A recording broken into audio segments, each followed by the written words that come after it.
അപ്പോൾ അവൻ ആ പറഞ്ഞ ഐറ്റം ഉണ്ടാക്കാനായിട്ട് ആദ്യം തന്നെ മെൽറ്റായി വരുന്ന ബട്ടറിലേക്ക് കുറച്ച് ഗാർലിക്കും ചില്ലി ഫ്ലേക്സും ഒറിഗാനോയും കുറച്ച് മുളക് പൊടിയും ചേർത്തൊന്ന് മിക്സ് ചെയ്തെടുക്കാവേ. അത് ഓഫ് ചെയ്തിട്ട് കുറച്ച് ഫ്രഷ് ക്രീം എടുത്തിട്ട് അതിലേക്ക് ഇത് ഇട്ട് കൊടുക്കുന്നുണ്ട്. എന്നിട്ട് നന്നായിട്ട് ഒന്ന് മിക്സ് ചെയ്യാണ്. അത് മിക്സ് ആക്കിയ ശേഷം അതിലേക്ക് നമ്മുടെ മെയിൻ സാധനം ലേസ് പൊട്ടിച്ചിട്ട് കൊടുക്കുന്നുണ്ട്. ഞാൻ ചുമന്ന ലേസും പച്ച ലേസുമാണ് എടുത്തിട്ടുണ്ടായിരുന്നത്. അത് ഇട്ടപ്പോൾ തന്നെ എടുത്ത് കഴിക്കാനായിട്ടൊരു കളറുള്ള ഉണ്ടായിരുന്നു. അങ്ങനെ അതൊക്കെ ഒരുമിച്ചിട്ട് മിക്സ് ചെയ്ത് സത്യം പറഞ്ഞാൽ വലിയ പ്രതീക്ഷയൊന്നും ഉണ്ടായിരുന്നില്ല. പക്ഷെ കഴിച്ചു നോക്കിയപ്പോൾ അടിപൊളിയായിരുന്നു.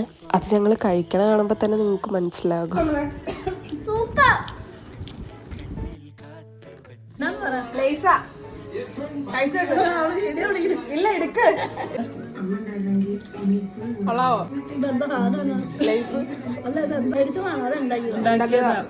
അത് ഉണ്ടാക്കിക്കൊണ്ട് വെച്ചതും അറിഞ്ഞില്ല, തീർന്നതും അറിഞ്ഞില്ല. അത്രയ്ക്ക് ടേസ്റ്റ് ആയിരുന്നു. എല്ലാവർക്കും നല്ലോണം ഇഷ്ടപ്പെട്ടു. നമ്മുടെ ടിപ്പുവിന് വരെ അത് ഇഷ്ടപ്പെട്ടു.